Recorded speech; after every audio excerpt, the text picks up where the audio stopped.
Bonjour tout le monde, retour de ce format, un format dédié aux films incompris, massacrés par la critique, en tout cas pas appréciés à leur juste valeur, de Spider-Man 3 à Alien Covenant en passant par le Hobbit ou par 3, c'est des films qui ont très bien marché sur moi, et je pense que vous connaissez ça, des films qu'on considère bons, voire très bons, voire même géniaux, et quand vous en parlez autour de vous, vous vous rendez compte qu'ils n'ont pas été très bien reçus, voire même qu'ils ont été massacré. Et ça m'arrive tout le temps, et j'ai envie de défendre ces films, et aujourd'hui de défendre un film qui m'est très très cher. Un film que j'adorais adolescent, et qui, au revisionnage, fonctionne tout aussi bien en fait, pour ne pas dire mieux. Les amis, je pense que vous n'avez pas compris Silent Hill de Christophe Gans.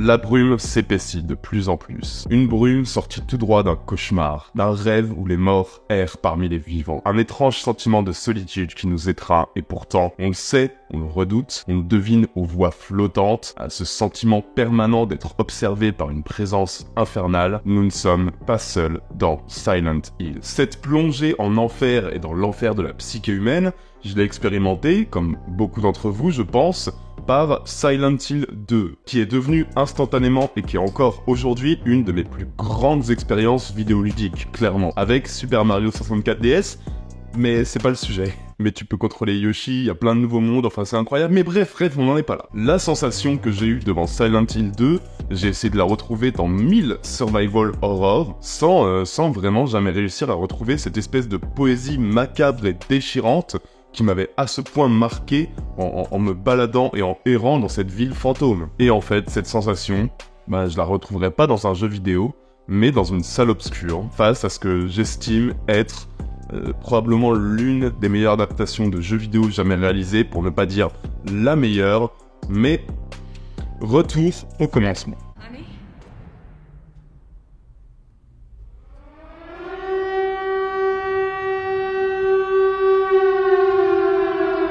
J'interromps juste cette vidéo 10 secondes pour vous rappeler que je viens de sortir ce livre, dispo en librairie le 17 octobre, et du coup déjà dispo en précommande dans le lien en description. Bon, je vous embête pas plus longtemps avec ça, mais en fait fallait que je vous en parle parce que je suis trop fier, c'est la plus grande fierté de ma vie et je suis comme un gamin. Mais bref, allez, retour à la vidéo. En 2001, sur le tournage du Pacte des Loups, Christophe Gans, cinéaste français, et son producteur Samuel Hadida sont fascinés par Silent Hill 2, qu'ils comparent à la descente aux enfers d'Orphée à la recherche de sa bien-aimée, et donc ils perçoivent immédiatement, comme un peu tout le monde je pense, le potentiel cinématographique. Un projet se met en place, un projet qui mêlerait un petit peu les deux premiers opus de la saga, même s'il serait plus fidèle à Silent Hill 1 narrativement, mais en reprenant quand même des éléments poétiques et atmosphériques du second volet, qui est le volet le plus connu de la saga, je pense. Et Christophe Gans crève d'envie de faire ce projet. Il transpire d'amour pour la saga, il se donne à fond pour avoir les droits, allant jusqu'à bombarder Konami de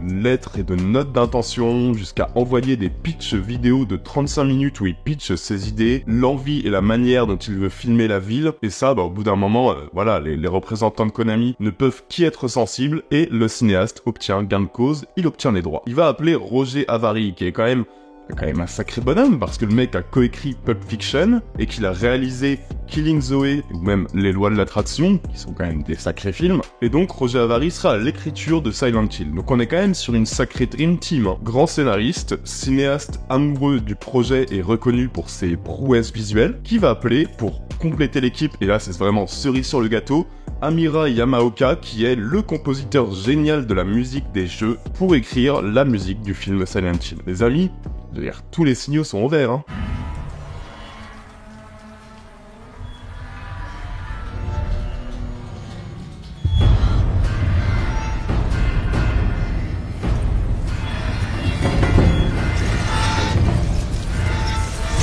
Une première version du scénario arrive en octobre 2004, et cette version du scénario, elle n'a aucun héros masculin. Ça, c'est un no-go. Je veux dire, c'est clairement retoqué par les producteurs qui exigent qu'on introduise un héros homme, qui sera interprété par Sean Bean, et qu'on développe toute une intrigue autour de ce nouvel héros, parce qu'on peut pas filmer juste des femmes pendant 1h30, t'imagines l'enfer? Voilà, donc, Roger Avary et Christophe Gans sont pas du tout d'accord avec cette décision, mais en fait, s'ils acceptent pas, c'est leur projet de rêve qui leur file sous le nez, donc ils s'exécutent à contre-cœur, et ils écrivent ce qui sera le point faible du film, c'est-à-dire le personnage du mari. Mais j'avance, parce que, allez, je vais pas tant m'arrêter sur la jeunesse de Silent Hill, ce qui nous intéresse, c'est le résultat final. Sachez juste qu'avec un budget de 50 millions de dollars et près de 3 mois de tournage, principalement au Canada, faisant de Silent Hill une production franco-canadienne, on est quand même sur une grosse production, qui va quand même réussir à ramener 2 fois son budget lors de sa sortie, mais qui va se faire défoncé en vrai. Il va se faire déglinguer par la critique, je veux dire, si on concentre toutes les critiques de la presse française, le film a à peine la moyenne, et il cumule aujourd'hui la note de 3 sur 10 sur Metacritic et Rotten Tomatoes, qui concentre un peu toutes les critiques possibles du web. Ce qui m'emmène au cœur du sujet et de la vidéo. Silent Hill est un grand film incompris, un film précieux, que ce soit par ses intentions ou par sa réalisation.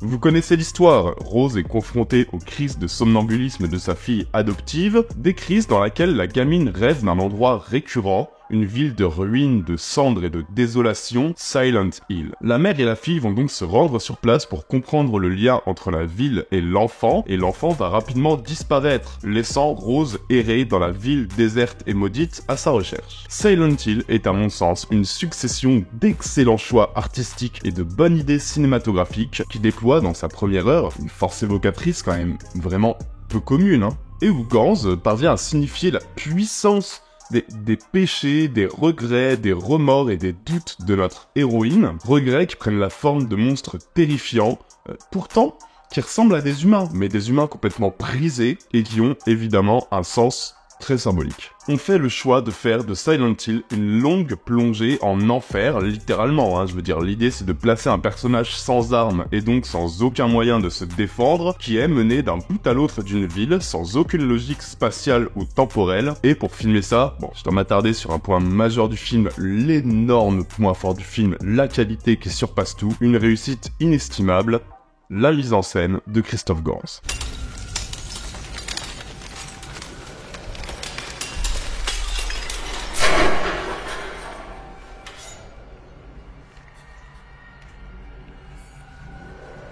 Vous savez, la mise en scène, c'est pas que le visuel ou la photographie, c'est avant tout le choix du cadre, la manière de faire se déplacer les personnages, la manière de les placer dans le décor, etc. Christophe Gans nous pond une mise en scène basée sur un découpage qui va contredire tous les codes cinématographiques établis depuis un siècle. Je veux dire, regardez ces plans qui, pour moi, prouvent bien que Gans a tout compris au matériau originel. Regardez quand on a l'impression que la caméra se déplace par le mouvement de notre héroïne, et regardez comme la caméra se déplace par des mouvements très étranges. Normalement, pour filmer ce genre de déplacement très basique, tu vas avoir un travelling latéral, tu vas avoir des codes simples, tu vas avoir des règles dans le placement du personnage dans le cadre, des valeurs de plan qui ont fait leurs preuves, plan américain ou plan italien. En fait, tu vas avoir des conventions. Ici, Gans va refuser tout ça. Tu vas jamais avoir un travelling simple, latéral, qui va s'amuser à suivre bêtement les personnages. Même les plans fixes sont complètement décadrés et certains plans sur le papier sont même hyper incohérents. Tiens, je veux dire, regardez ça. Ça n'a aucun sens sur le papier de filmer un déplacement comme ça.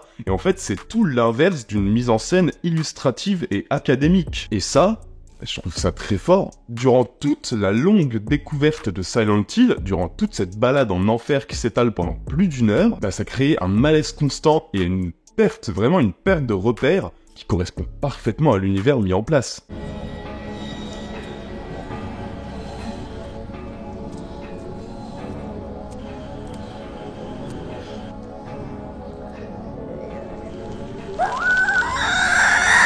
Et cette caméra qui a toujours un temps de retard sur le personnage, Bon, ça vient du jeu, hein, mais voilà, faut rendre à César ce qui est à César. Mais je veux dire, c'est quand même une idée géniale. Et notamment de reprendre ça dans le film, notamment dans ces enchaînements de plans fixes qui d'un coup vont panoter, suivre le personnage, puis se réarrêter et le laisser s'éloigner, laissant même parfois, et c'est improbable, mais laissant même parfois le personnage partir hors champ et du coup créer une nouvelle angoisse. Parce qu'on est très limité par la frontière physique de la caméra et parce que le cadre ne nous montre pas. En fait, on a peur de chaque plan suivant parce que d'un coup on a un plan qui nous amène aucune information mais qui dure 10 secondes et où notre personnage quitte le cadre pour aller complètement hors champ et on se dit que le prochain plan peut complètement nous mettre nez à nez avec un ennemi. Le jeu fonctionnait parfaitement là-dessus, sur cette angoisse du plan suivant. Le film reproduit ça à merveille, hein.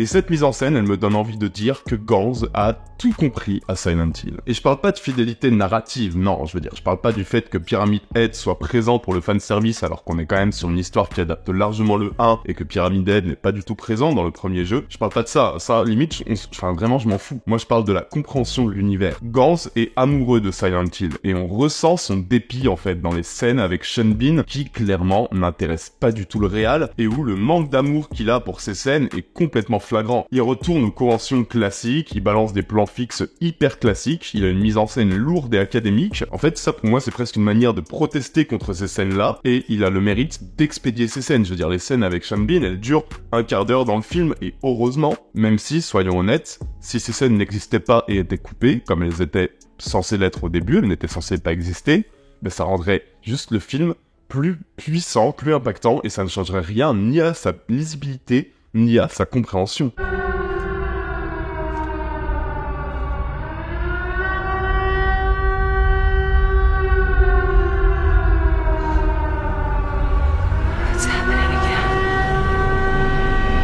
Après voilà, heureusement, comme je l'ai dit, le mari a quoi, 15-20 minutes de film. Mais je veux dire, regardez, là c'est vraiment frappant la différence dans la manière de filmer les scènes avec l'héroïne et les scènes avec le héros. Je veux dire, c'est explicite en fait. Et voilà, face à une telle direction artistique, face à une telle générosité et un respect si grand face à une œuvre que moi personnellement j'aime tant, ce défaut, je l'avoue, hein, il pèse pas lourd dans la balance. Je glisse aussi un mot, évidemment, sur les musiques de Akira Yamaoka, je suis obligé d'en parler, qui sont réorchestrées par Jeff Tana et qui sont une merveille d'atmosphère qui reste quand même assez discrète, je trouve, qui sont parfaitement utilisées, qui servent de nappe sonore atmosphérique, et c'est exactement comme ça qu'il fallait les traiter. Clairement, cette adaptation du mythe d'Orphée est, le temps d'1h30, absolument parfaite à mes yeux en fait. La solitude qui en découle, la direction artistique fabuleuse de Silent Hill constamment couverte d'une pluie de cendres, les intentions et l'ambition de Christophe Gans, enfin c'est juste fabuleux quoi. Puis arrive une dernière demi-heure, qui est bien plus démonstrative, et où le virage du film se veut plus explicatif et spectaculaire, mais à mon sens sans pour autant trahir le reste du film.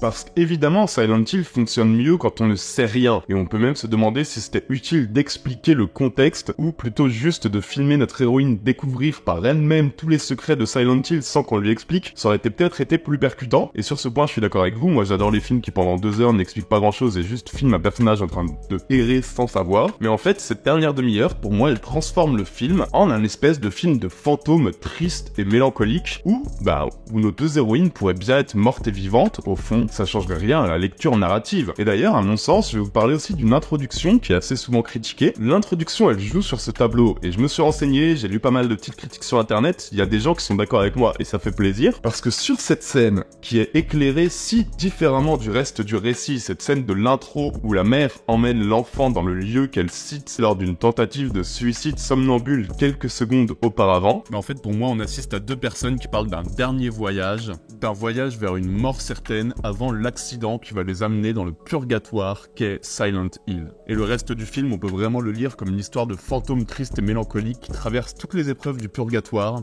et qui navigue à travers les cercles de l'enfer. Et vous savez quoi ? Ça fonctionne tout aussi bien, et je dirais même que certaines séquences trouvent une poésie macabre que j'avais pas soupçonnée quoi. It's over, sweetie. You awake? You wanna go?